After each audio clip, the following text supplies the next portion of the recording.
all tonight. I want to acknowledge with respect the Lekwungen, Songhees, Quisepsim, Esquimalt peoples on whose territory the university stands, and the Lekwungen and Wasanic peoples whose historical relationships to the land continues to this day.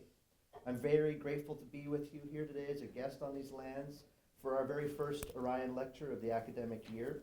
The Orion Fund in Fine Arts supports the Orion Lecture series, which brings distinguished writers, artists, and educators to campus for unique lectures and events just like this. Its purpose is to make the work of writers like tonight's author accessible to students, faculty, staff, and the public. As guests on this land, I just hope that we will all enjoy ourselves tonight, think carefully about what we hear and learn and listen together, and just really grateful that we're all here to be together tonight. I'm very delighted to introduce our moderator for tonight, Deborah Campbell.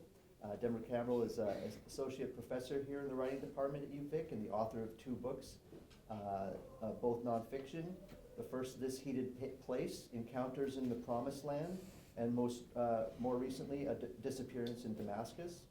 In This Heated Place, Deborah recounts her experience in Palestine over 2 decades as she drives through the West Bank with an American-Israeli settler in his bomb-proof SUV, as she attends the Love Parade in Tel Aviv, where thousands of Israeli ravers celebrate under armed guard. She visits a Palestinian family in Hebron following an Israeli army raid. She talks to girls at an Islamic school in Gaza, meets Israeli refuseniks who have spent time in prison for their political stance, and drinks tea at the refugee camp home of the family of the 12-year-old Mohammed al-Dura, whose dramatic death in his father's arms made him a symbol of opposition to Israeli occupation. Her next book, A Disappearance in Damascus, won the Hillary Weston Writers' Trust Prize and the Hubert Evans Award for Creative Nonfiction. It was also a New York Times Editor's Choice.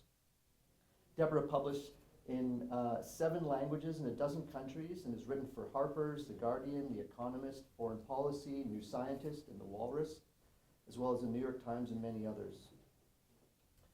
Our guest tonight and distinguished Orion series speaker is Saeed Teebi. Saeed Teebi is a writer and lawyer born to Palestinian parents in Kuwait, and after some time in the U.S. has lived in Canada since 1993, now based in Toronto.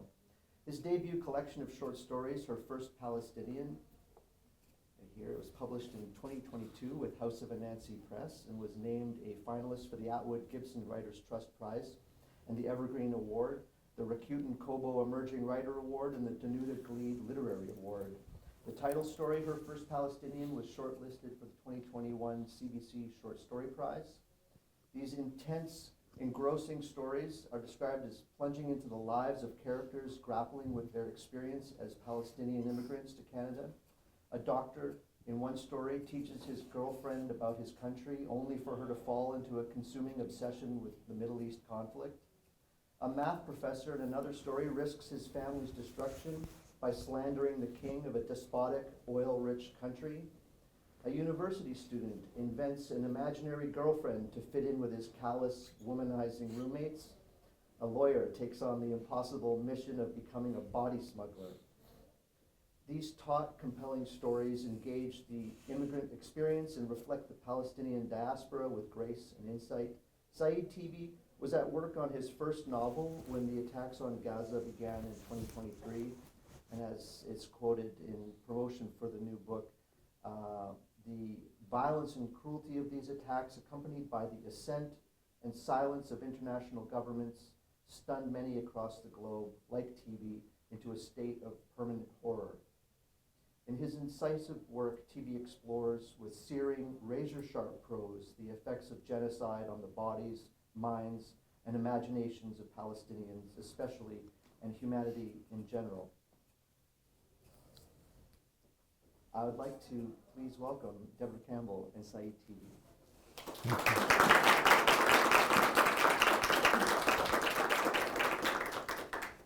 Thanks so much, Lee. This morning, I had Saeed Teebi in my class on the Bildungsroman, the novel of formation, the things that make us who we are, and We started out by talking about her First Palestinian, and then your new book, You Will Not Kill Our Imagination, a memoir of Palestine and writing in dark times. Now these two books, one short story collection, wide-ranging, many different characters, and You Will Not Kill Our Imagination. It's your first book of nonfiction. Can you talk about how those two genres speak to each other and how they're related? Sure. It's great to be with you here today, Deborah, and thank you, Lee, for this very overly kind introduction and for having me here, and thanks everybody here for being here despite the misfortune of having to listen to me. So, as far as how they relate to each other, I have no idea, or I would not have had any idea were I not asked this question very, very pointedly. I am a fiction writer. I'd never intended to write nonfiction. I'm a relatively shy, very private person, and so putting myself out there in terms of a personal narrative, what they call a memoir, was not a natural thing. In fact, I could count on one hand the number of memoirs that I've read in my life, and probably not to completion, if I'm being 100% honest. But what I will say is that there were commonalities in the way that I ended up feeling as I was writing both of them. In writing the collection of short stories, I was very conscious that as a Palestinian writing about Palestinian characters who are imaginary, I had to constantly navigate the expectations of my audience. You know, when you think about audience, you're always thinking about essentially a slice of society. It could be people you know and who sympathize with you. As a Palestinian, likely not, though. Likely other people who have preconceptions, who have their own ideas born of many decades of narrative about what Palestinians are, how they function, what they think about, what they might be interested in. And so for me as a writer, I had to constantly be thinking, what is it that I'm putting out there? How am I playing off of or against this dominant narrative of Palestinians? And it infiltrates a lot of how you write, because, you know, can I present a Palestinian who's just existing in the world and is not a hugely political person? Or inversely, when it is a hugely political person who cares, for example, about the death and destruction that is happening in his homeland, will that be taken to be a statement that I'm making, a political statement that I'm making about the situation that is going on there, or about how people should be, or what the expectations are about Palestinians? So there was constantly a feeling of, I'm writing against a narrative, and how am I going to conduct myself in writing against a narrative? Which I think can be inhibiting, and in some ways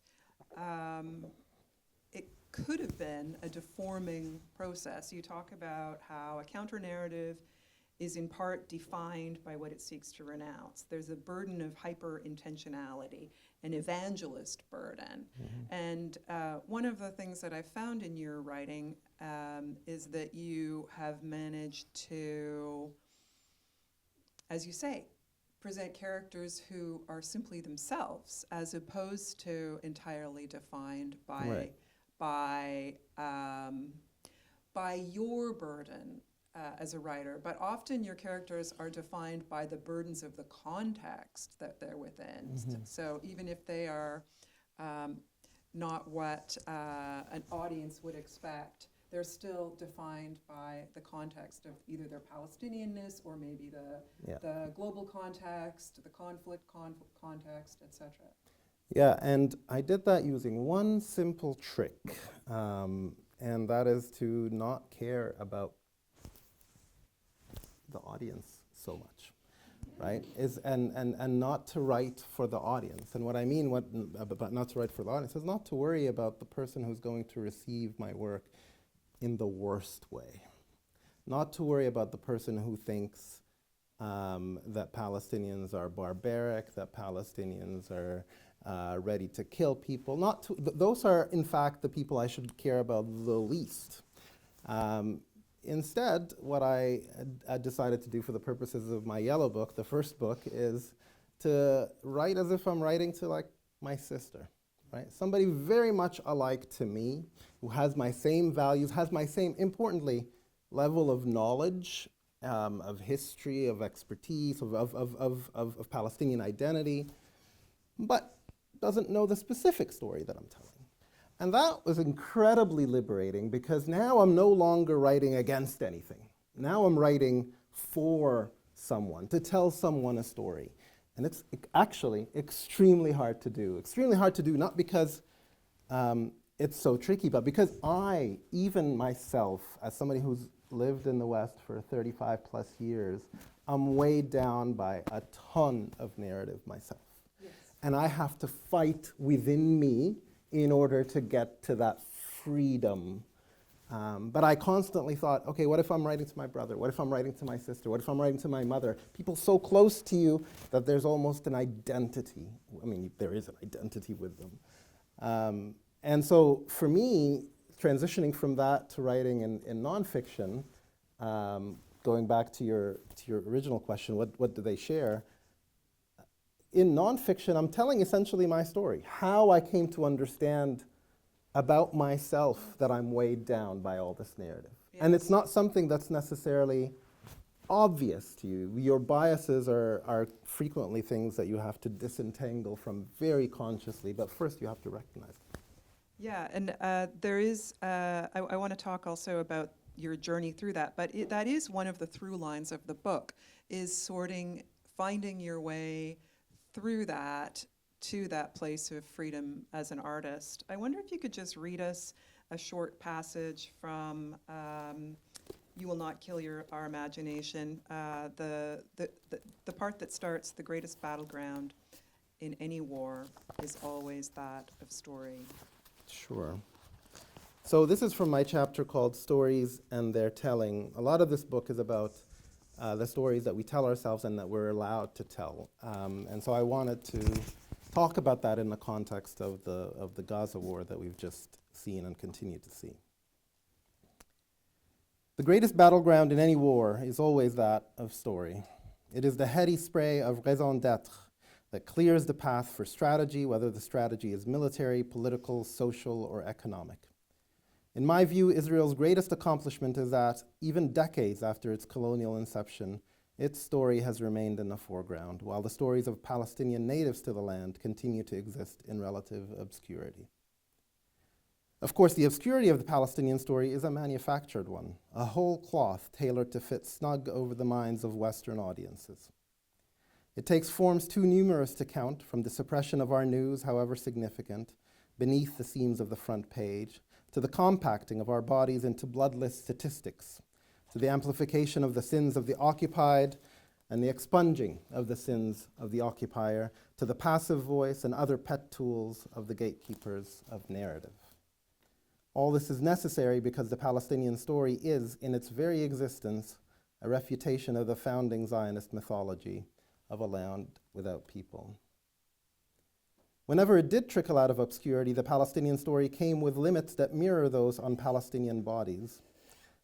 The dominant narrative is that Palestinians are barbarous and backwards people. No Palestinian is exempt for it. In fact, Palestinians as a collective, as well as individuals, must forever prove it is inapplicable to them. It is so insidious that it sometimes shows up in ways that, on a cursory look, seem almost approving. Even before the war on Gaza, the most critical description for any Palestinian demonstration in Western media was never its size or what it aimed to accomplish, but whether it was peaceful. That worldview is applied to individuals as much as the collective. A review of my first book in a major newspaper complimented my writing as, quote, calmly civilized, unquote. something a person might find notable only if their expectation of a Palestinian is rabid savagery. Palestinian narratives in the West are thus counter-narratives and forever carry the whiff of subversiveness for that reason. The oppressed exist in an omnipresent parallel with their oppressors. Palestinians are not permitted to be people on their own outside of their adversariality to Israel. This is a narrative duality that is only applied in one direction. Zionist stories can, and usually do, ignore Palestinian existence, even when it would seem impossible to do so credibly. Never mind that the duality itself is a false one, omitting many colonial and imperial contexts indispensable to understanding the present. I remember reading a contemporary novel about the migration of Soviet Jews to Palestine that contained virtually no consideration of the Palestinians, the migrants displaced to take the land. The influx in that formulation became an exclusive concern of the Jews, mirroring, I suppose, the Zionist ideal of statehood. That book became a finalist for the Giller Prize. Meanwhile, someone in my own tight-knit writing group arched their eyebrows over how, in a 10-page short story of mine, the word Israel did not come up, as though I must have absent-mindedly forgotten that the existence of Palestinian characters is always a contingent one. From a Zionist perspective, the entanglement is useful. If Palestinian stories are moored to those of Israelis or Jews, it becomes simple for Westerners, molded by decades of narrative, of the victimhood of the Jews, of the barbarity of the Arabs, to pick their side. Thank you. I'm reminded of the title of an essay that Edward Said wrote in the 80s, Permission to Narrate. This is one of the themes of your book, how you found that permission. And can you talk about your early years? I mean, you were writing when you were the age of a lot of our undergrads, but you were definitely not on the path that you eventually came to. So can you talk about that? Yeah, I was somebody who desperately wanted to find a way to express myself. I was, at the time, relatively new to Canada, having grown up largely in the Middle East. And I wanted desperately some form of expression, and writing was it for me. I loved reading. I loved sort of molding my writing. But I found that as much technical ability I was able to actually get, there was constantly something missing in my writing. You know, I was writing a lot of descriptive stuff, a lot of stuff that is about the sentences, about the beauty of language, but not necessarily You did write at all. a poem about the Oslo Accords. I did write a poem about the Oslo Accords, yes. I can recite it to you now. If I want to mortify everybody and lose any shred of credibility I have, I could do that. So yeah, like I was essentially somebody who had a set of tools in search of a project. And it would seem like I had the project right away. I mean, everybody, when they try to write, it's about expressing yourself. And so whatever's nearest to your heart, you want to express it. But at the time, I found that the thing that I wanted to express the most is exactly the thing that I'm forbidden from expressing the most. To write a Palestinian story, to write a story featuring Palestinians that in any way highlighted or talked about them at the time, this was something like 25 years ago, aging myself somewhat, was anathema to virtually any audience you might have. And but it was also, I mean, it was a bit of a family belief as well. Sure.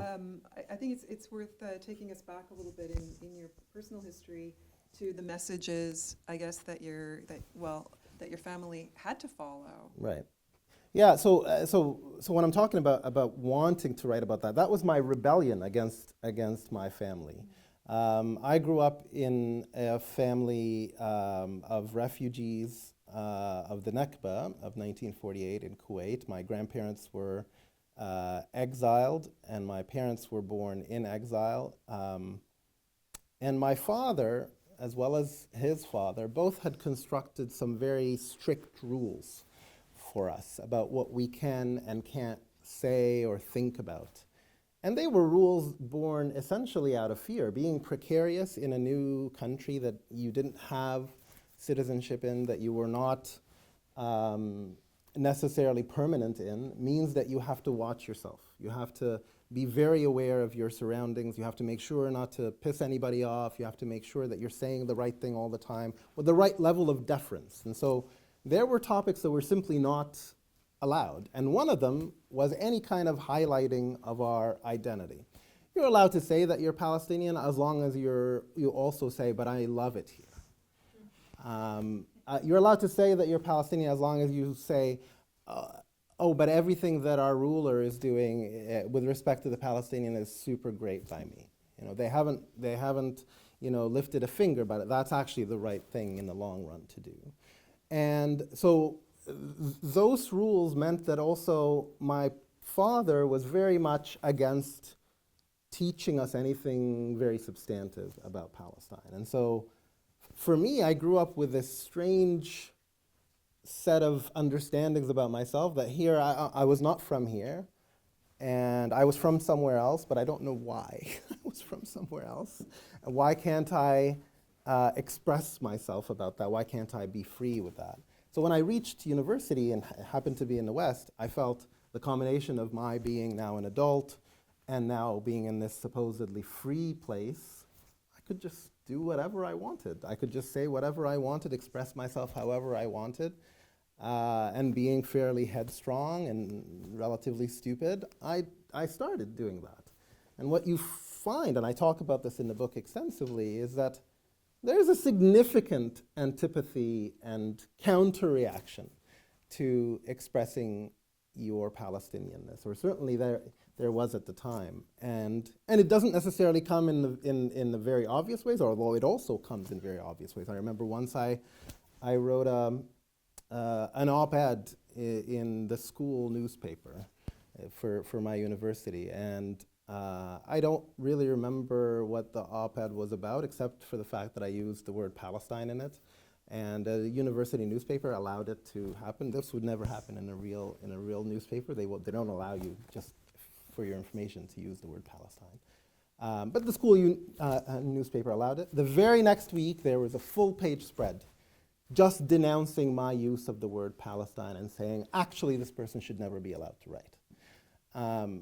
And so the combination of this sort of thing, large things and small things, made me understand that I'm writing from the outside.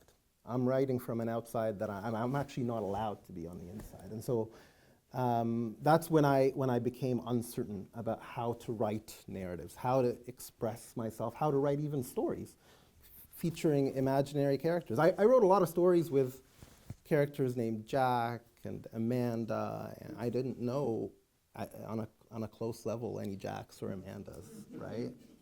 So I couldn't write about myself. I couldn't write about people like me. I could try to imagine other people for the purposes of my audience, and it led to years of uncertainty about what to write about, or even whether I wanted to write. I stopped writing for many years. Yeah, and can you talk about what the turning point is in that? I mean, you had a long, we all have, as writers, a long apprenticeship, but I mean, initially you were attempting to do as your parents wanted or as your father wanted and follow him into medical school. Mm-hmm. And then there was the attempt to write and almost what sounds like a self-exile from writing. Can you talk about that?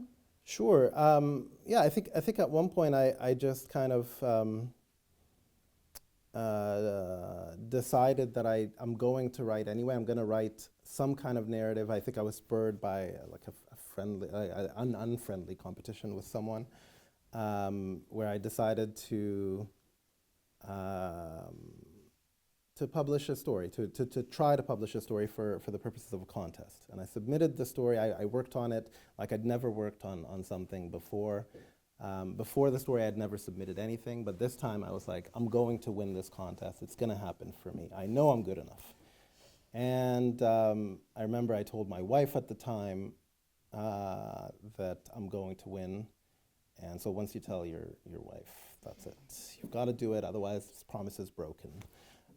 So I did win, and I was delighted. I was like, this is such an affirmation of my talent, such an affirmation of the stories that I'm capable of telling. And then I looked at the story a few weeks later with sort of more sober eyes, and I was like, well, no wonder I won.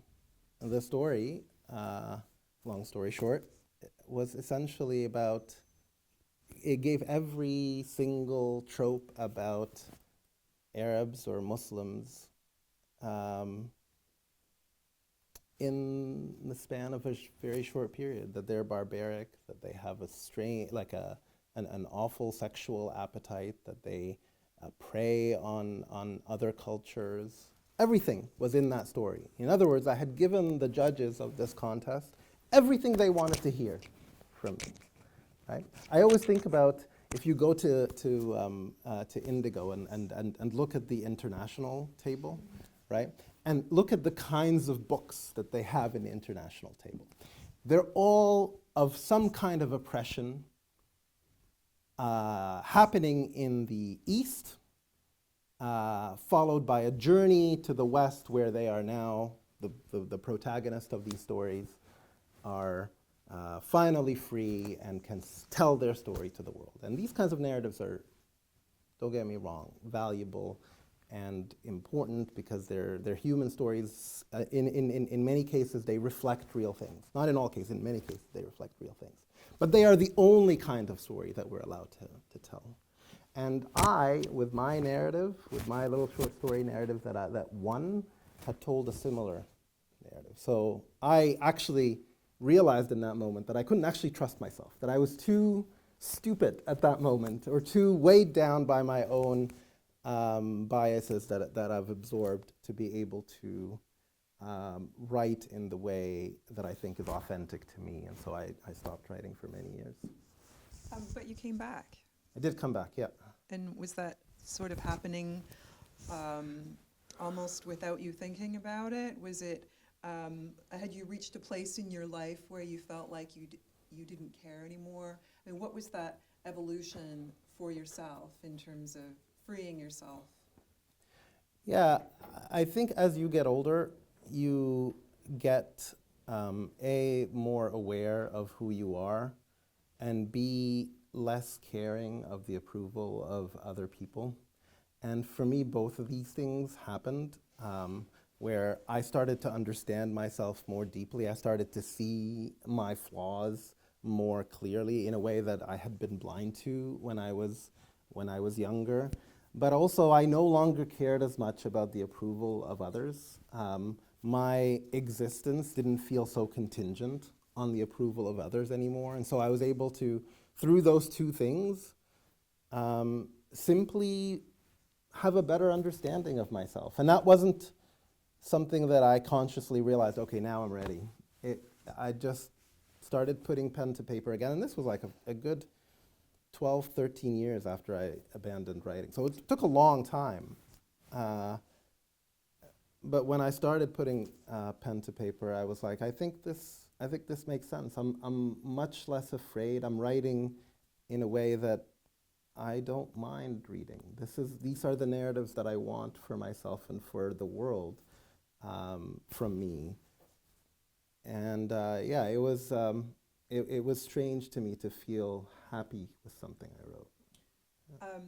And I was telling you earlier today the story of how I came to read her First Palestinian, which was by coming upon a letter to the editor's page in the Canadian, the Literary Review of Canada. And I try to keep up on Canadian books, and there aren't a lot of places now that Canadian books get reviewed. And so I opened to the first page with the letters, and there was a very angry letter that had been written in response to a glowing review of your book. And I don't remember what it said exactly, but something to the effect of, this book should never have been reviewed because it's Palestinian. Mm-hmm. And the reviewer had replied, as reviewers will sometimes do, rarely, but sometimes do, and wrote very amusingly and also basically reiterated why he loved your book. And between those two letters, I thought, now I have to read this book. But the lead story, and I'm going to move on to some other aspects of your new book, but the lead story is about, in her First Palestinian, is about two characters wrestling. And I was thinking about that wrestling match, and it's really partly wrestling over politics or identity in metaphor, or the Palestinian as a symbol. I mean, it is a focus of the collection, but I didn't really feel like the collection was polemical or about making or falling into the trap of the burden of hyper-intentionality. But to come to what you talk about in your new book, you talk about what's been happening in the last 2 years and how that has changed the narrative, but in some ways made the Palestinian story very one-sided. You talk about how right now the obituary is the story. There's sort of a death arc to how Palestinians are written about. Can you talk a little bit about that shift and how you've grappled with that? Because that's not how your short stories are written. Sure, yeah. In fact, when I was writing my first book of short stories, I was very conscious that I did not want the book to be a catalog of the various traumas of the Palestinian person. That was incredibly important to me, not because of any kind of like a proselytizing type of way. I'm not trying to convince you about something about Palestinians. It's actually quite the opposite. I'm trying to be as reflective of the Palestinian experience as possible. Not that any one book can be reflective of all the set of Palestinians, but as a Palestinian person, I don't walk around down the street and say Palestinian, Palestinian, Palestinian. That's not how it works, right? Like, I have entire days where I'm thinking about something entirely different, right? But there's some days where I can't help thinking about that aspect of my identity. And so I wanted to reflect that in my characters. And so I'll have characters that are, just pretending to have a girlfriend because people around them all have girlfriends and they're not allowed to, but they kind of want to think about it at least. It has very little to do with being Palestinian. But I'll have other characters who are mired in complicity via their work, and they don't know what to do. They're paralyzed because if they continue their work, they're aiding the subjugation of their people. If they don't continue their work, they're cutting off their source of income. So, for me, it was a very conscious decision, and I'm glad you say it doesn't feel hyper-intentional. It was hyper-intentional. It was hyper-intentional to seem, not to seem like, but to be reflective of the actual experience of the characters that I chose to have. Now, with what we've seen, you're right. It's all about trauma. In fact, you can never see a Palestinian story anymore that is not aching under the weight of the trauma that it contains. I did a couple of interviews early in the genocide, and one of the most consistent questions that people wanted to ask me was, hey, do you have anybody in Gaza? Did anybody die that you're, because they wanted to relate the story that I'm telling them to deaths, to the ultimate kind of trauma. And without that, my story as a Palestinian, or what I have to say as a Palestinian, is not as worthwhile to them, is not as quite indicative of Palestinianness as it otherwise might be. And so for me, that's an awful place to be, because first of all, now obviously there's a ton of trauma, and I'm not at all making sort of lowering the intensity of the trauma. But it can't be that the only Palestinian story is one of trauma. The Palestinian story is far, far richer than that, and the reason it's reduced to trauma is in order to distance us from it. Right? Our lives here, our traumas pale in comparison to the traumas of the people in Gaza, and for that reason, we don't empathize with them. Right? But if the more day-to-day joys and the more day-to-day issues of life that we see in real Palestinian stories were brought to light, then the more three-dimensional, the more relatable, the more empathy we would have for them. And so for me, I constantly mourn that lack of complexity, that lack of nuance that we see from Palestinian stories. The trauma that we have been witnessing, though, was, for you, very deeply personal and also forced you to put yourself on trial in some ways in this book. As we watch you wrestling with your own sense of obligation as a person, as an artist, also as a thinker, and figuring out how to think about how much you're willing to risk in terms of your career and your job to talk about these things. The situation did affect you and is affecting you. For sure. I mean, do you think you could have even written Her First Palestinian after, I mean, it was published in a year before this latest round has started, but the feeling is different, right? Yeah, I don't know that I could publish something like Her First Palestinian after now, but let's not kid ourselves. The frequency and the intensity of the violence in the genocide is higher than ever before. But the types of things that are happening in genocide have happened before many, many, many, many times. One of the stories in Her First Palestinian that I'm proudest of is called Enjoy Your Life, Capo. And it's about somebody experiencing, as somebody in diaspora, in exile, experiencing by proxy bombings that are happening in Gaza that happened in 2021, which, by the way, I experienced those too at the time, and I was beside myself. I took maybe 6-7 walks a day just to be with myself and clear it out of my head. And if you look back at the statistics of the number of people killed and injured, I think there was like 300 people killed, which is awful, but the numbers that we're talking about now are in the hundreds of thousands, right? So it's not a difference in the kinds of things that happen, it's just a difference in the frequency of the things that happen. And so, yeah, I probably could have written, give me a few years, I could replicate Her First Palestinian.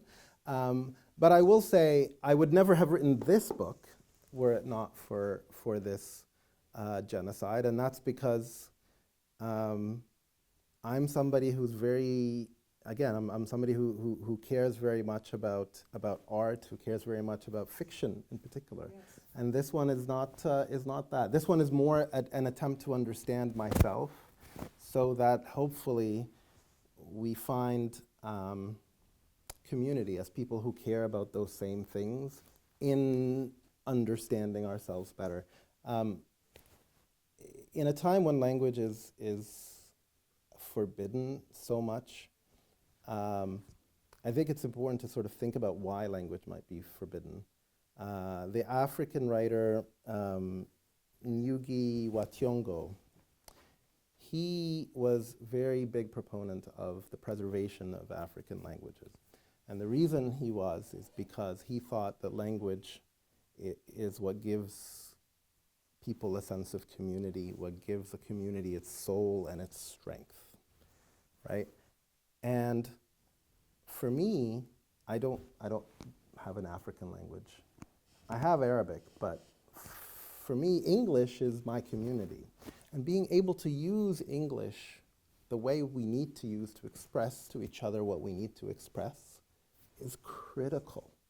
Because without it, you can't have that community. And so when they say you can't say things, you can't say from the river to the sea, you can't say free Palestine, you can't describe something as a genocide when everybody else in any other context would describe it as a genocide. To me as a writer, I take it extremely personally, because you're saying that I can't create the community that is my duty as an artist, as a writer to create. I can't allow people to have that community. And so for me, this book is essentially a rebellion against that. I'm saying, here's how I would write things exactly the way I want it, using every inch of this language, telling exactly all the stories I want to tell. And I hope people find community in it. One of the fascinating things about this book, too, is the discussion of all the obstacles that writers face in terms of actually getting to that point and being able to do that. One example of the risks that an artist can take is where you talk about what happened when your former law firm, first of all, got very excited about her First Palestinian, because it wasn't every day that one of their colleagues wrote a book. It is in fact never that one of their colleagues writes a book. They were very excited, and they really wanted to celebrate this, and so they decided to have, I guess, a reading or a literary event for you. And more people from the law firm signed up, and it got bigger and bigger. And then one day you got a phone call. I wonder if you could read that section. Yeah, happy to.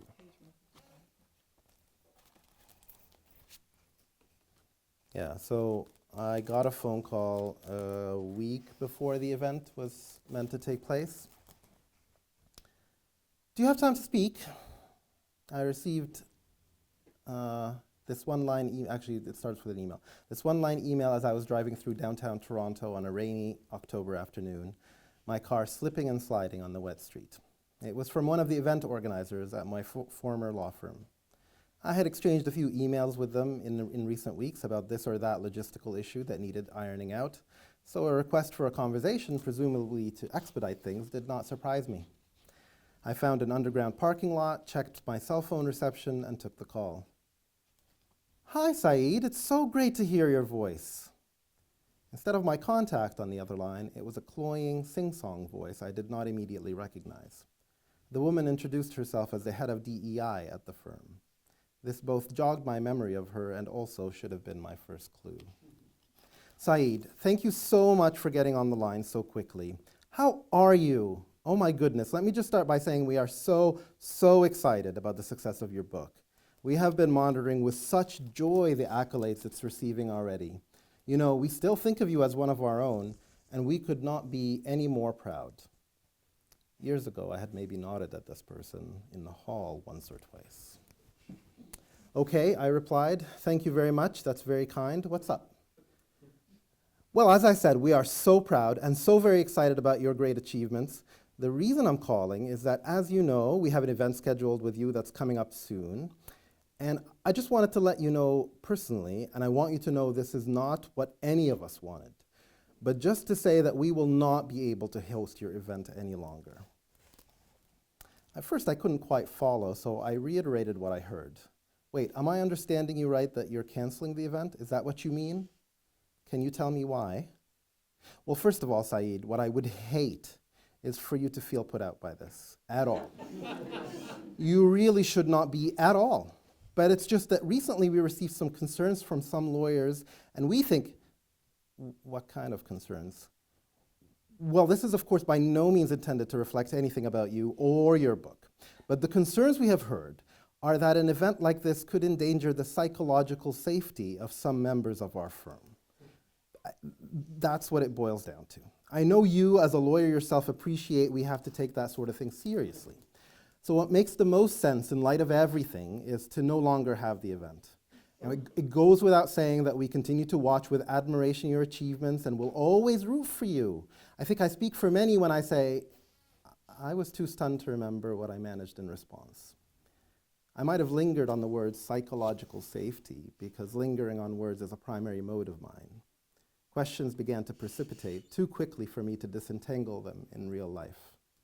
Who were these complainants? Who made the decision to cancel? How am I a danger? But my pride was too injured to ask anything else in that moment. Instead, for the first time in my life, I hung up on someone mid-sentence. In the underground lot where I was parked, engine still running, there were some people fiddling with the ticket machine outside. I watched them for what felt like eons, until they finally figured out how to get the machine to accept one of their credit cards. Then they finally left. That's when I slammed my hands against my steering wheel over and over, angrier than I'd been in a long time. This was in the fall of 2022, almost a year before the start of the Gaza war. It was the first time I was canceled. I remember sitting in that parking lot defending myself in my mind. I was not some stranger to this firm. I was not an outsider with an agenda or a loose cannon or even an enigma that is better off discarded to avoid the potential for surprises. I began my law career at that firm, worked there for years. I participated in countless social events and student recruitment drives. I ate horrible Bay Street takeout on the weekends with other lawyers working on major files. I never allowed myself to utter a stray word of hurt to anyone. But now I had been specifically told to not show up at the firm. I was unwelcome and unwanted. My presence would be, and I couldn't stop thinking of this word, a danger to my former colleagues. I suppose I was shocked because I hardly considered myself as some symbol of Palestine or something. I was just an obscure short story writer. The thought that my fictions could hurt the psychology of some of the most powerful lawyers in the country was risible. Although if their concerns were sincere, I wasn't without sympathy for them. Imagine how difficult it must be to hide such delicate constitutions from the clients that pay them ludicrous amounts to stand on their behalf in front of judges and CEOs. The most acute feeling I had in those first moments was not shock, anger, frustration, or even bafflement. It was shame. The feeling had multiple dimensions. I was ashamed that now everyone at the firm would think their former colleague is an unsavory character, someone with views that can't be countenanced in a mainstream setting. I was also ashamed that by writing a book with characters of my heritage, I had evidently outed myself as a closeted bigot, after having spent so much of my life devising cunning ways to avoid letting the secret out. I knew this was a preposterous thing to feel, but I was mortified anyway. On that day, I was still too naive to understand that the cost of creating authentic art is isolation. And as a Palestinian, the cost is multiplied several times over. Instead, I felt like I had failed to navigate my life properly. I felt foolish, like I should have known better.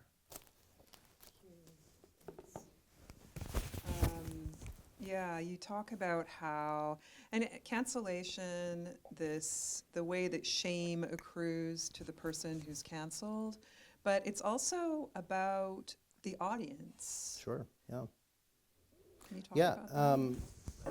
So look, when you're an artist, and I think about this all the time, and I especially thought of it after the genocide started, when my social media inbox began filling up with messages from strangers. And I say that in the most grateful way, truly. Strangers would message me saying all the things that they are feeling, all the befuddlement at what they're seeing, the feelings that they have. People I never heard from before, people who had never said so much as, a good job on this book. And I think the reason that was happening is because they saw in me, having read my book, they saw in me somebody who would understand the feelings that they're going through, right? And certainly I did understand. I was going through them probably, just as intensely, if not more intensely than they were going. So I certainly didn't need to understand their film, but they saw me as someone who could relate to them. And that's because, and for me, that was such a clear indication of the symbolic nature of the artist, right? Like, this is somebody who created something I cared about so much that I think of them when I think of the awful feelings that I'm having, or when I think about the joys that I'm having that bring about the joys that I read about or that I saw in their art. And so that symbolic nature, it's not lost on the people or the institutions who end up canceling artists. And we've seen that throughout the genocide with such incredible consistency, right? Whether it's canceling award ceremonies, whether it's canceling talks, whether it's firing artists, whether it's defunding them, happens all the time in a wide variety of ways. And that's because they don't want that connection that the audience have to the artist. The artist is somebody who says all the things that they wish they could say or want to say. And so that's too far. Yeah, I like this quote exactly. The desire for things to be articulated with honesty is the ultimate target of cancellation. And Yeah. of course, to serve as an object lesson should anyone else decide to. Exactly. Yeah, and so in the passage that I read, I expressed, a level of shock that why would they want to cancel a short story writer? But they're right. They should have wanted to cancel a short story writer, because I would have gone in front of them, and if given a question, it was going to be a Q&A session much like this, and if given a question that enabled me to talk about the Nakba, or talk about genocide, or talk about cyclical violence, or talk about occupation, or talk about any number of things, I would have brought it up. And so to them, that's a danger, because it revises the story that a lot of them already have. And it revises it in a way that comes from somebody who is trusted in a certain way. So for me, in that situation, I was their former colleague, but also as an artist whose work is in the public, it's a different, it's not, I mean, the word is not quite trust, but there's a credibility that comes with it. I would say it also would make what you were talking about sayable. Yeah, exactly. Publicly sayable. Yeah, and that's something that is very, like, think about why we care, if you care about Palestine. Why we care that Javier Bardem stands out there and says certain things. Javier, he's an actor. Sorry, just because you were telling me how you love disconnecting so much. So I'm like, maybe you don't know Javier Bardem. So apologies for that. But like, why do we care that he says it? Right? Like, there's a lot of famous people, but why that person versus some MP, right? And we care about the MP too, right? Not that there's a ton of MPs that are saying anything. But when Javier Bardem does it, it's different, because through their work, we feel a closeness to them. We feel a closeness to an authentic human experience. And when they exhibit the authenticity of their human experience through that kind of humanity, it's important to us. It's important. And they have power in society. And they have power, yeah. Mm-hmm. And they have a power that enlivens the masses, right, in a way that other people don't, in a way that people that are asking for your vote don't, right? They have to kind of sell you something. Javier Bardem's not selling you anything. He's actually probably losing a lot when he says it. Yeah, or as when Zadie Smith signed that letter about boycott. Right. Yeah. Your relationship to social media changed a lot during the genocide as it moved along, and I wonder if you could talk. And I think it's a complex issue, because I don't think that we would have known really very much of what was happening in Gaza if citizens in Gaza were not posting to social media some of the images that are very, very hard to look at and very painful, and that for some people have been upsetting on a deep level, and I would say people who are very sympathetic to Palestine have found a lot of those images really, truly upsetting. Can you talk a little bit about your? Yeah. So I think I, like many people, started the genocide posting about Gaza nonstop, and it was a way of letting people know this is what's happening, and raising the voices and the stories of the people who are experiencing this firsthand, in the absence, in the knowledge of the absence of real media doing any kind of honest reporting on this type of issues. And it was very important to me, and I did a lot, as did many other people. And I tried as much as possible to center Palestinians speaking for themselves rather than, whatever, acceptable proxy we have out here in the West. But as the days went on, in fact, not days, I think after about a year, I was just, I looked at my number of followers, not very many, right? I'm a writer. And I was like, how many of those aren't very aware? Literally 0%. They're following me because I wrote a book called First Palestinian, right? They are extremely aware. And so I thought it struck me what I was doing was, in fact, just multiplying trauma for others and multiplying it for myself as well. And there is a school of thought that says, we deserve this. We deserve at least to witness. And I subscribed to that for a long time. But I stopped subscribing to it for a couple of reasons. First of all, I actually thought that I was giving,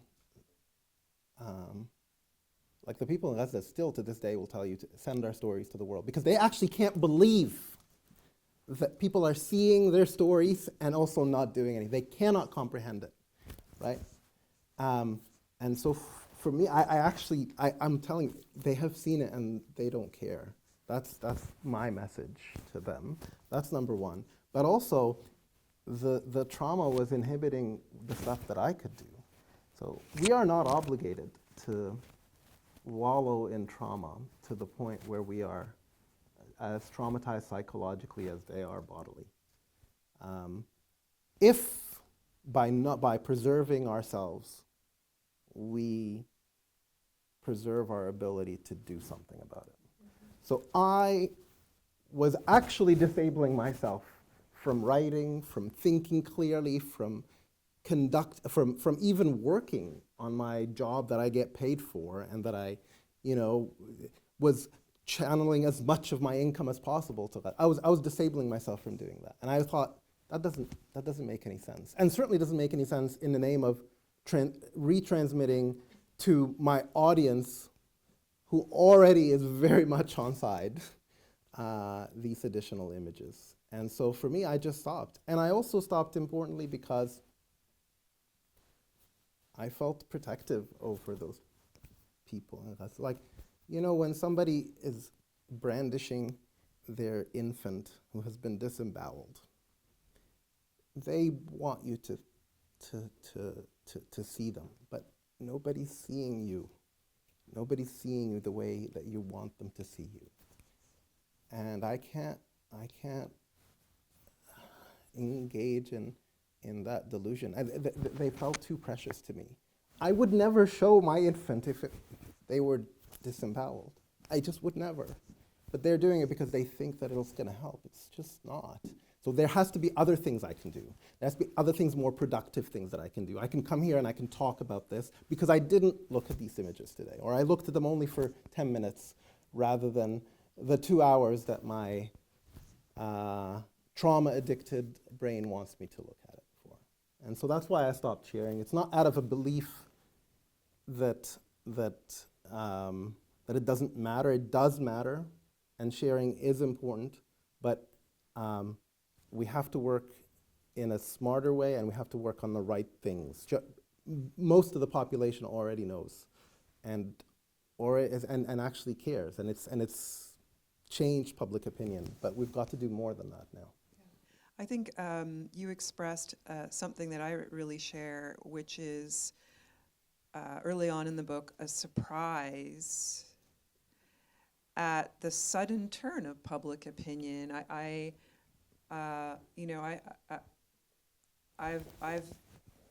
wrote my first book on Palestine, and it was a very hostile time to talk about Palestine, and that shift feels permanent, even if say the world turns, in its sort of limited attention span, moves on to another topic. Yeah. Does it feel, it feels to me as if there is a permanent change in public opinion, that the things that have been done have changed the narrative? Sure, and the narrative can change back. So I believe that there has been a sea change in the narrative. I believe that there's a whole generation of people who have such a profound distrust of Israel, and in many cases, more than distrust of Israel. And I think that's good. I think that's the minimum viewpoint that should be afforded to that state. But Israel pumped a ton of new funding to all its Hasbara efforts in the first year after the genocide, because they realized that things are changing around them. They didn't just do that. They also influenced, through their AIPAC politicians, the sale of entire social media platforms to entities that are much more sympathetic to them and who will change the algorithm. I mean, I don't know if you remember, actually early on in genocide, in 2024, early 2024, they actually changed the algorithms for all of the major social media platforms, such that it became much harder to access the stories relating to, you had to go to your settings, fiddle and say, oh yeah, like political content, I want that. You had to go like 1 trillion more videos for it to train back to what you wanted to have. And that was just changing the algorithm slightly. Now the whole platform has been sold. You will never see anything other than a dance video in the future, right? And that's on purpose. That's in order to create a set of addled masses, right? And so for me, like, yes, the narrative has changed. Nothing is permanent, though, especially when we are working in such a massive narrative, against a massive narrative wave. And so we have to be incredibly vigilant. And for me, that means that as much truth-based stories as possible. It's the whole reason I wrote a stupid book about it. I would like to open up for some questions. Lee, do you want to hold the mic? And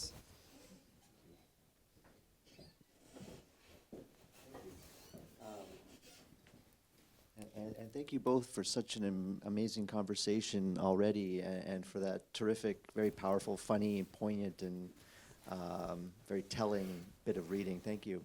I'll open it up to the group for any questions. Please feel free to ask. Yes, for sure. Thank you. Thank you so much for being here and for talking to us. And it's incredibly moving. I do have your book. Okay. I haven't finished it. I'm getting there. And I wanted to ask you about what you'd mentioned about essentially the trauma porn. And as non-Palestinians, what are some of the stories, besides your own, of course, that you would like us to uphold, not just the trauma stuff, but Palestinian resistance, Palestinian resilience, Palestinian joy? Yeah. Because I think that's a huge part for many minority communities, especially those which are targets of ongoing oppression and injustice. Like, we can get so caught up in that. Yeah. But there is, as you said, so much more to our stories than that. So what recommendations do you have for uplifting Palestinian joy and Palestinian everyday existence that matters just as much as everything else? Yeah, and that's a great question, because these are harder stories to access. And even if you're a very well-meaning person trying to access more Palestinian stories, the easiest thing to do is just like I did this morning, accessing like for example, there was a Palestinian hostage that was released after something like 30 years, without charges, by the way. And all they wanted to do was to see if their family will greet them. Well, their family was killed while they were detained. So imagine being so happy to be released, right? And suddenly to know your wife, your kids, gone. And they didn't know that in prison. Such were the conditions of it. And so those are the stories that we have. As you mentioned, I wrote in the book that the most prominent Palestinian story is the obituary. So for me, I follow a lot of Gaza comedians, and they're hysterical. Truly, honestly, they just go about their life as if things weren't happening, but also as if things were happening, but they're funny, right? I think at one point there was this skit that this one guy had where he had a toilet seat and he was moving the toilet seat from one tent to another. And it's just a toilet seat. It doesn't connect to anything. You just put it on the thing. It's like, I have a toilet. Other people don't have a toilet. And he starts charging people to use his toilet seat. And the toilet seat does not lead anywhere. It's just to sit on the toilet seat, to feel like a human being, right? But there was no point to it. It was just like an absurdist kind of comedy. And for me, that's like, who wouldn't find that hysterical, right? So that's one thing that I do. But for me also, reading the narratives of other Palestinian writers is so crucial to me. And it's Palestinian writers that are not just talking about Gaza, although Gaza is certainly a big part of it. And there's brilliant writing coming out of Gaza, including several anthologies of young Gazans writing. But from everywhere, from Palestinians in exile, from Palestinians in the West Bank, from Palestinians inside Israel. And many of those stories have a ton of joy in them. My first book is primarily joy. I actually was going to call it, before I wrote the final story, I was going to call it Palestinian Love Stories. It wouldn't have worked as Palestinian Love Stories because, again, at the time, in May 2021, that arrived and I couldn't fathom allowing myself that kind of title. But I think whenever you can stretch your understanding of what a Palestinian experience looks like, the better. And also Palestinian stories that are not so tethered to Israel. Hard to find, but there's a couple of really good recent books from the States. And we're living in the best timeline as far as Palestinian stories are concerned, as awful as it is. But in Canada, this year we had an anthology of futurist Palestinian writing called Time Travelers.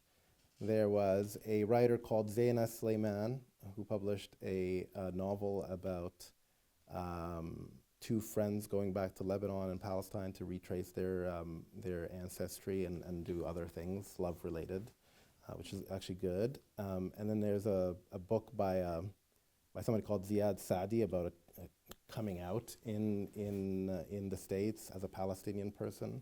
Next year we're going to have 3 more books. I happen to know them because I have privileged enough to be asked to sort of comment on them. There's one by amazing poet published in New Yorker called Naila Matouk. She has a new novel out, and a guy called Ashraf Zaghal who was born in Jerusalem and immigrated to Canada. There's a ton of stuff, and I recommend you read those narratives. Thank you. Are there other questions? Yeah, for sure. Just passing around the mic so it gets picked up on the recording. I know that within many fields, Palestinian activism can lead to many career repercussions. Right. So within the writing and publishing industry, did you have any experiences like that? Sure. Experiences like that. Oh my goodness. Yeah. Do you know how many things I was? I mean, I actually, I'm sure you don't. But there were several. Let's put it this way. There's never.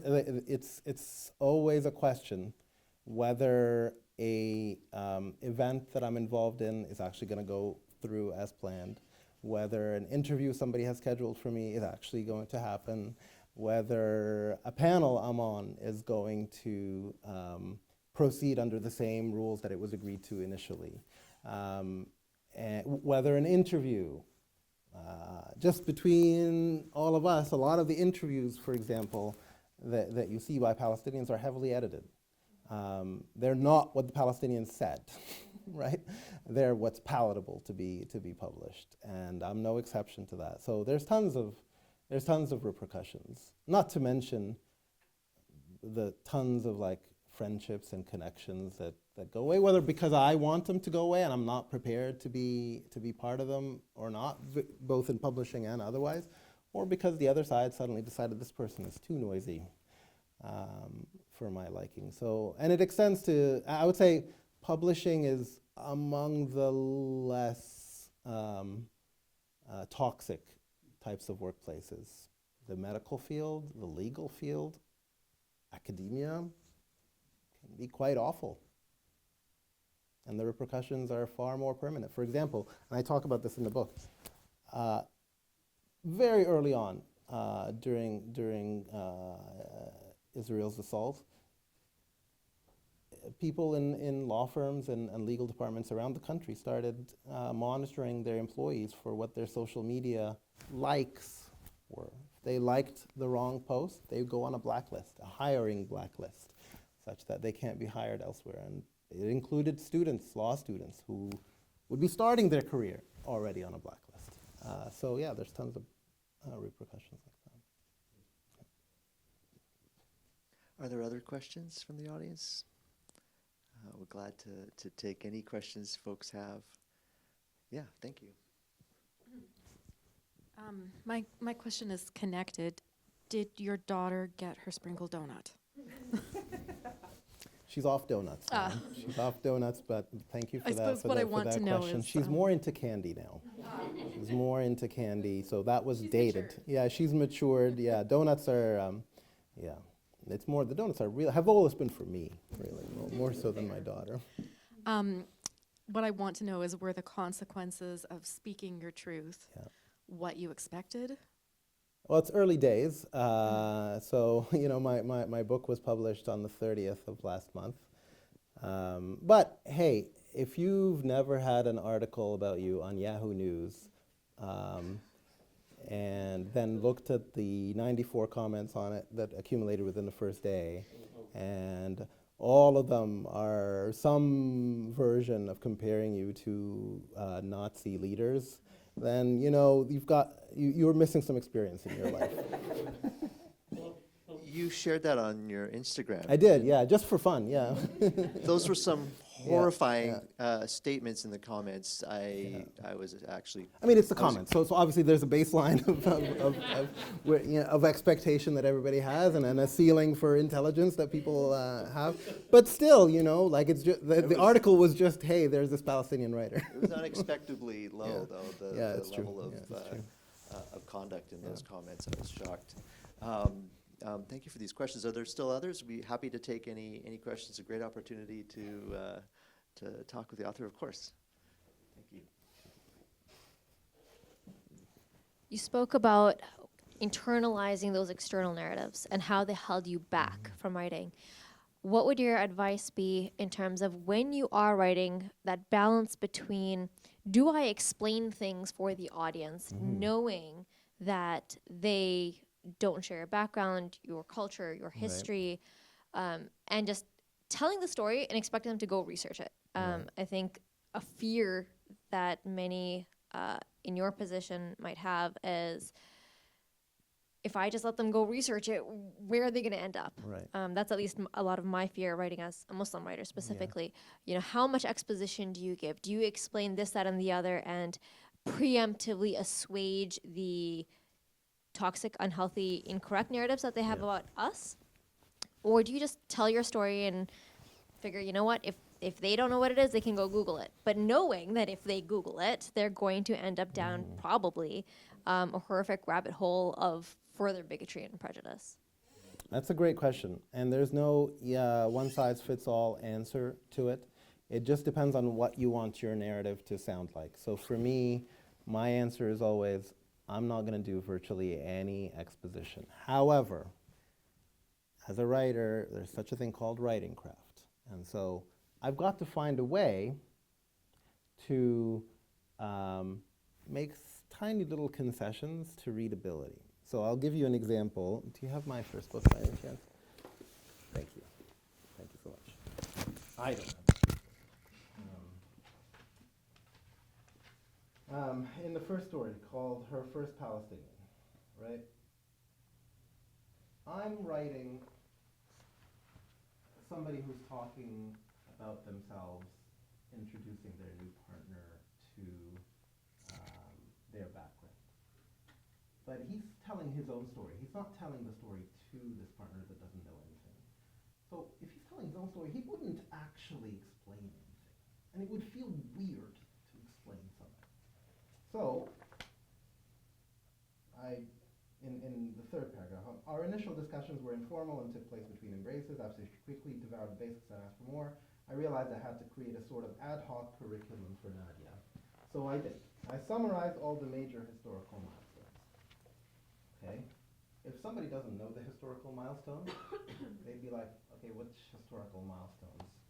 And they might go down the rabbit hole that you're talking about. And actually, they might be like, what is even, they might be just confused. They might not go down the rabbit hole. And so for me, this is when craft comes in. And so I actually listed them. I said the British mandate, in parentheses, the British mandate, the Nakba, the 1967 war. And if I stopped there, it would seem like I'm explaining. But then I wrote, and I think this does it, I just wrote etc. As if we both know what the historical milestones. I'm talking to myself or to my sister. We all know what the historical milestone is. And so for somebody who's like me, they're like, oh yeah, I know the historical one. Somebody who is not like me, who doesn't have that education or knowledge, they're like, oh, talking about the Nakba, let's see what that is. Right? And so it doesn't have to be a big thing, but when you're doing when you're doing sort of your craft, you're trying to figure out a way to transmit what you need to transmit with the lightest touch possible, while being true to the kind of narrative and feel that you want. And it's not easy. And I always think that I used to give this example. Have you ever been in like a super nice store that sells like Persian rugs or something? Specifically Persian rugs, like the fine ones, the ones that nobody can afford.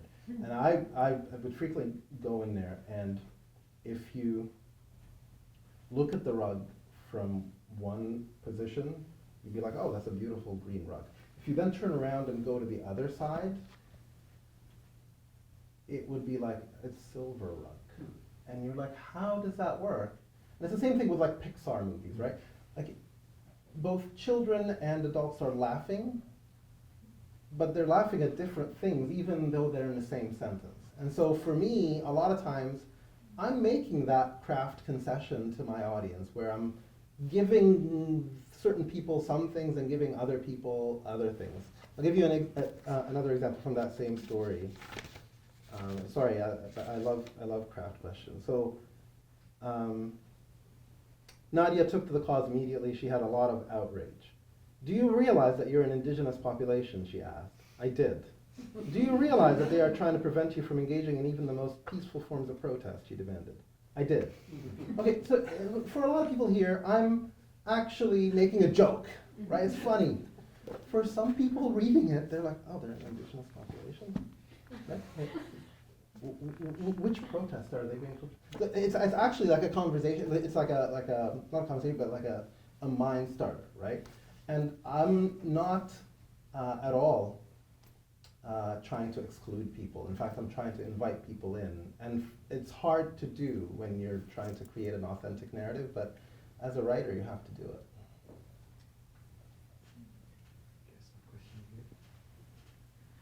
Thanks. Yeah, I just want to start by saying thank you so much. Just everything you've shared is so impactful. And my question, you talked about writing for your sister, and I'm curious about what your sister's response to your book has been, or other family members. They love it. I mean, my first book, they love it. This one, they don't. I haven't yet queried them for responses. I had them check over a couple of chapters just for like accuracy, because they include like family details, and I want them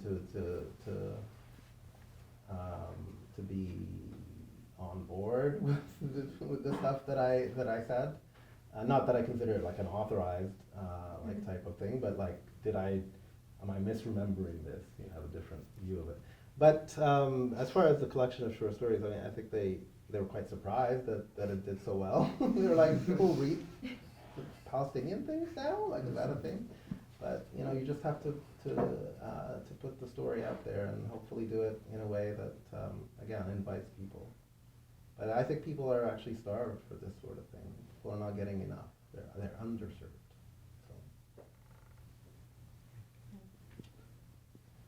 I wanted to ask you a question about, I know you have a demanding day job and family and stuff. What does a writing day look for you, or a moment, or like how do you fit it in, or Right. what would be a perfect writing day for you? A perfect writing day. Do they exist? And he has a 5-year-old. Yeah.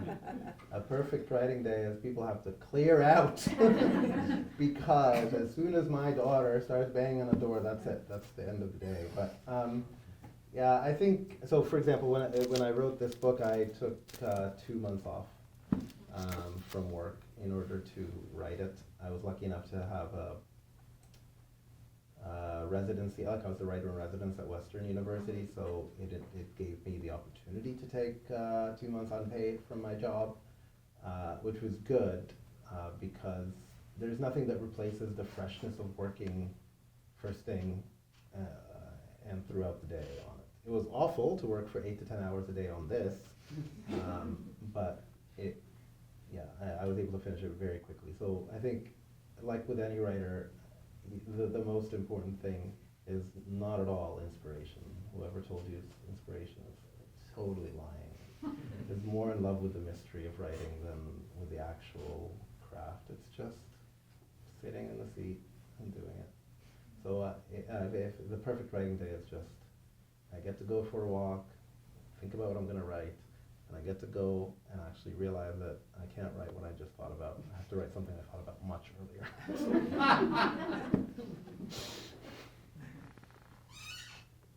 Great, thank you so much. We're sitting amongst writing students, many of whom may have asked themselves that terrifying question, should I write the LSATs?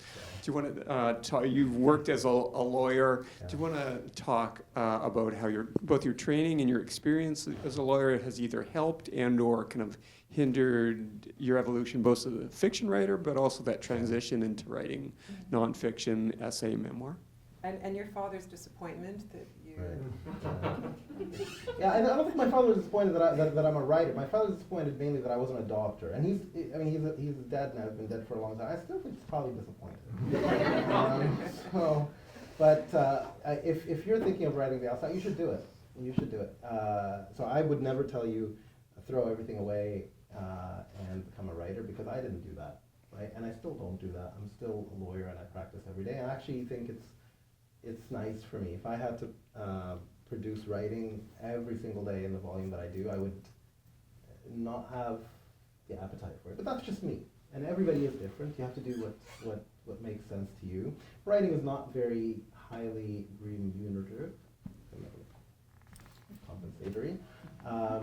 So you have to weigh that. I will say that law school helped my writing a lot, but I think it would probably help me more than it would have helped other people. So for example, my writing was very flowery and circled around and around and around before law school. And after law school, it became much more disciplined. I was always concerned with finding the point, because in law school you're always taught to get to the point really quickly and be very clear-minded. And so that discipline really helped my writing and enabled me to I write just more wonder, effectively. we talked about this in my class earlier today, but the story, you give an example of that concision Right. and how, because I think there's a lot of writers now that, or at least emerging writers that tend to think they can't give away the story at the start. Yeah. But I wonder if you could read those two Sure. sentences. And actually, so this is from the story that I referenced earlier today, but like I do this repeatedly, and that's called understanding what your point is that you're trying to get to, and also getting to it really quickly. So this is there's the opening paragraph of my story called Cynthia, and it's a story about somebody who invents an imaginary girlfriend, which I kind of referenced earlier today, right? And you see this journey with the girlfriend, and he invents the girlfriend because he's jealous of his roommates who have girlfriends, right? So here's the beginning of the story.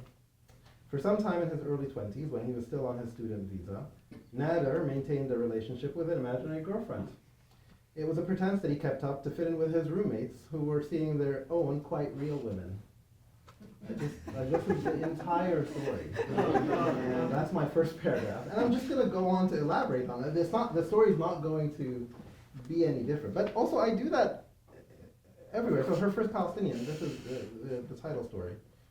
Not long after the first joys of finding each other had settled, Nadia asked me if I would teach her about my country.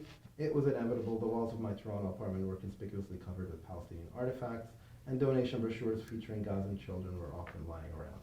Again, it's a story about somebody teaching his girlfriend about Palestine. And I tell you, hey, it's a story about teaching somebody about Palestine. And I think and I certainly used to be one like that, who would dance around the story because I wanted to be cool, and I wanted to hit you by surprise, and I wanted to lead you and leave some mystery. And the best way to get engagement is actually to tell people what the hell you're talking about, and then go from there. That's excellent advice. Thank you. Terrific, yeah. Another craft question. Sure. Given that your first book was short stories, what would be your top 3 recommendations for short story writers? Well, you already gave us one, get to the point, which I love. But you tend to have a lot of anthologies where the short story is so mysterious and confusing, you don't really know what it's about. Yeah. And others which think brevity means you lose all sense of craft. How do you navigate those 2 extremes?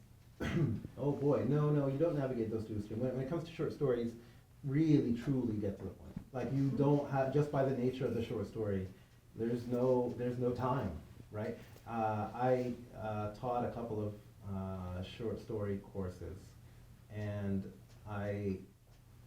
with virtually every story that a student submitted, and no matter how accomplished and great they are at writing stories, and some of them were really great, I told them the first 2 pages, you're just joking around. You could just delete them, and I frequently would delete them. I don't care what information I hope is you critical. didn't use a red pen. I didn't use a red pen. I told them I don't need to look at it. Just delete it, right? And also the last 2 pages where they tied up everything that happened in their life, where they told you how many kids they had, delete those. You didn't get that. Like, there was no reason for you to have that. The story didn't earn that ending. It didn't earn knowing everything that happened in their life.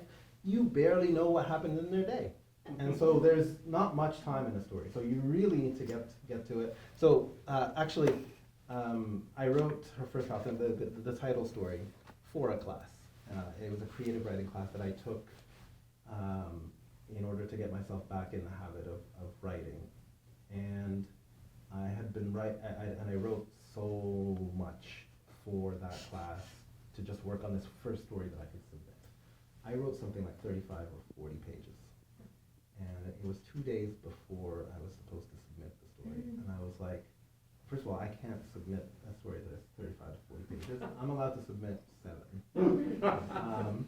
And second of all, in those 35 or 40 pages, I haven't gotten to even the beginning of the story. Right?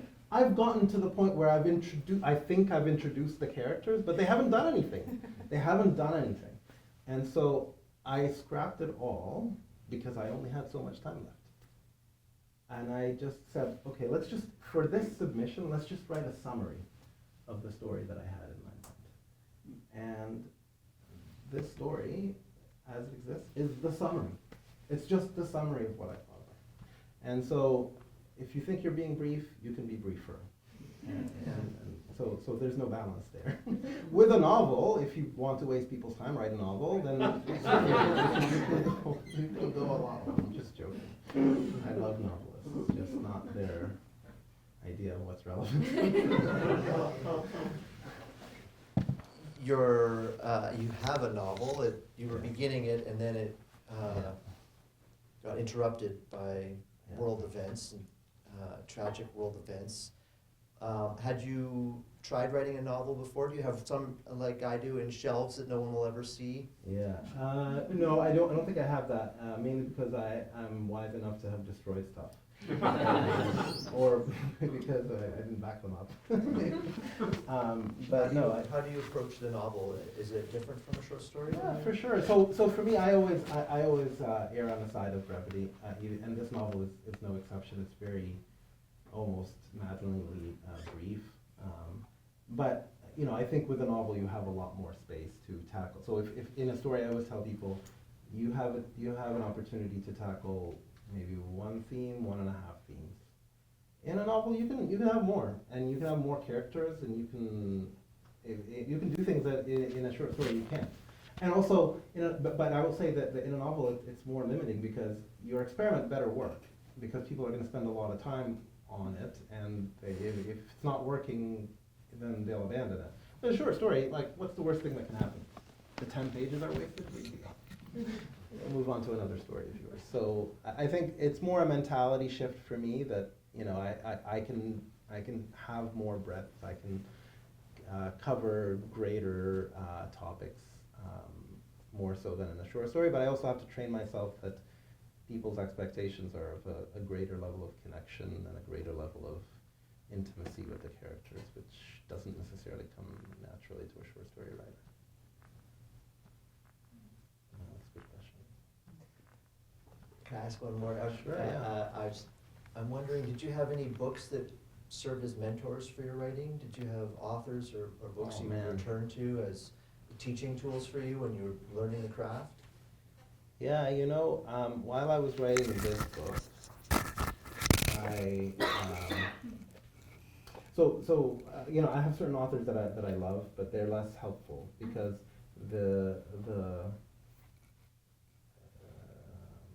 level of their accomplishment is so high that I can't actually really figure out how to emulate. But there are also some great writers who I feel a little bit more approachable for me. So Jhumpa Lahiri, for example, I consulted a lot. There's a highly underrated American writer called Kirsten Valdez-Quaid, whose collection of short stories was very helpful while I was writing this. And so there's writers like that where I will open their story and I will read 2 pages. Oh yeah, that's how you make a sentence. And then I start making it. Because sometimes truly, as a novice writer, you forget how the hell does one make a sentence.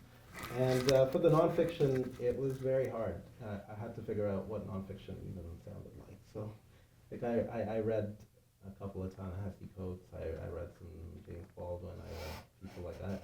I read, of course, a lot of the Palestinian writers as well. Edward Said, but he didn't have enough narrative for me, so I had to figure out what I wanted it to feel like on my own. It didn't really match anything that I saw, whereas I had a lot more models with short stories because it's a form that I'm very intimate with. Yeah. Thank you. Last call for questions. Can I pass? Of course. I'm so glad you asked. That's great. Sorry, another one. And Repeat customer, love it. Exactly. You had mentioned earlier how you felt like you couldn't tell your own stories, and so you switched to telling stories about Jack and Jade and whatever. And that's something that really resonated with me because there is I find, especially if you're a person of color, if you're a visible minority, there is the sense that, okay, you can do 1 or 2 stories about yourself, your culture, your background, but after that, like, geez, it's just so much. You know, tell us a story that the rest of us can really relate to and understand. And how do you really overcome that hump of, like, this is what I know, this is who I am, and why aren't my stories relatable to you? I find that, like, it's really challenging, especially in a class situation, or even if you're submitting your work, right, to maybe like to journals or whatever, and they see like, oh, your stories, oh, it's just another one of those brown people stories kind of thing, you know. But whether it's joy or resistance or resilience, you just kind of have this internalized, not fear, but a concern, a worry that, like, this is all you produce, and just kind of getting over that, I guess. So I was giving and I tell the story in the memoir. I was giving a lecture at this very prestigious women's club in Toronto that they had invited me to do. They paid a big fee, an unwarrantedly big fee. So they really wanted me to give a lecture. And I gave a lecture, they all laughed and were so delighted, and the lady gave an introduction that lasted 10 minutes. She did so much research on me. And there was such an engaged audience. They had clearly read, most of them had read the book and really loved it. And in question period, some lady pops up and she's like, so, look, like, I wonder, like, are you going to write something normal in the future? Not about being Palestinian? And I just kind of, and the host was like aghast. She was like, oh, she said, like, that's okay. I'm like, I am normal though. I promise you. And it's hard, you know, it's hard when everybody tells you, hey, can you stop writing your kind of like parochial stuff and write something that we can all relate to. I'm relating to it, that's good enough. Ultimately, you have to recognize that when you're doing art, particularly art, you're doing it for yourself. It should be for yourself. I would never write if I didn't have an audience, that's for sure. But I cannot write for the audience. I will create bad art, and I don't want to create bad art. And I care much more so about creating good art than I care about impressing or satisfying 1 or 2 people who voice their displeasure with what I do. So I think you just have to kind of remind yourself that over and over. And no matter what you do, whether you're writing this kind of stuff or writing other kinds of, there's always going to be people who are dissatisfied. If you write sci-fi, well, can you just write something more reality-based? I'm like, okay, but then I wouldn't be doing what I want to do. So you just have to find the self-assurance, find the self-conviction. And I know that that's not helpful. The only way you get it is by iterating to yourself that that's okay. So just repeat that manifestation. I am normal. I am normal. What I am is perfectly normal. And you know, if I were in Palestine, I wouldn't even call it her first Palestinian. I'd call it something else. But I'm not. That's okay. I've got a question way in the back. Hold on.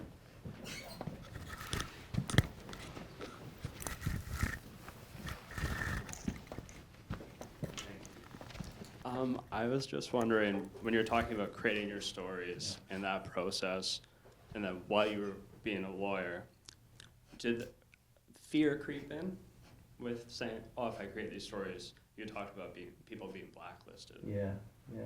So so it's funny because the copy on this book, the marketing copy, which is written by one of my incredible editors, it says that this is a vital, fearless memoir. It's fearless. Oh man, you would think I'm like Captain Courageous out there. The reality of it is that not a day went by that I wasn't terrified as I was writing. I was the whole time. I'm like, can I say this? Am I allowed to say this? I'm sure it's not allowed. I know it's not allowed. Nobody has said this. It must be not allowed. And so I was crippled with fear. And every day I had to say, that's the fear, put it over here and move forward. And in the end, you get a book that sounds fearless, that sounds like it doesn't care about repercussions, and that's exactly what I want it to sound like. But it's not how it felt writing it, and that's okay. It's okay to be afraid as long as you don't let it paralyze you. And I think the most valuable narratives that we have about ourselves, no matter who you are, Palestinian or not, are the ones that we're afraid to say for whatever reason. And obviously being Palestinian is a fraught thing in the world, but a lot of what's closest to us are fraught things, right? Like, you know, are you afraid of presenting some secret about yourself? But that's really the only thing that you really care to write about. You know, but there's fear there. You have to figure out how much of yourself you're willing to give, and the more you're willing to give, probably the better artistic experience you're going to give yourself and your audience. Thank you so much.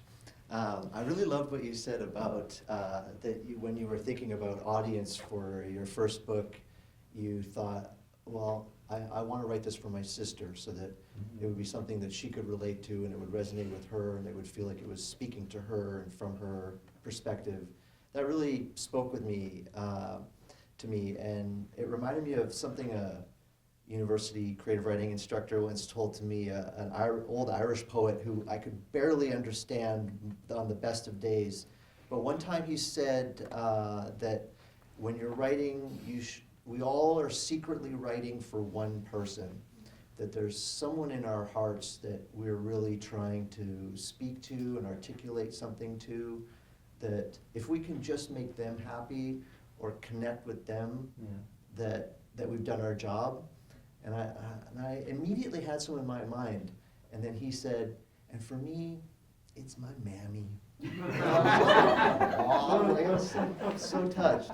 Such a sweet answer. But anyway, it reminded me exactly what you said. Just family. Sometimes writing just to reconnect with family is a very powerful thing. So I just wanted to thank you all for coming tonight to this wonderful event, for all your great questions, for listening and being a part of this night. It's been very special for me. I really want to thank Deborah for your wonderful questions and your preparation and thought that you've put into the night. And of course, Saeed Teebi, thank you so much for coming and visiting Victoria on your beginning of your book tour. We got you on your first leg of this tour. Still fresh, still rehearsing the material. You're off to Calgary tomorrow, then back to Vancouver, and then heading east for the final leg of this tour. I hope it goes really, really well, and congratulations, and thank you so much for coming. Thank you.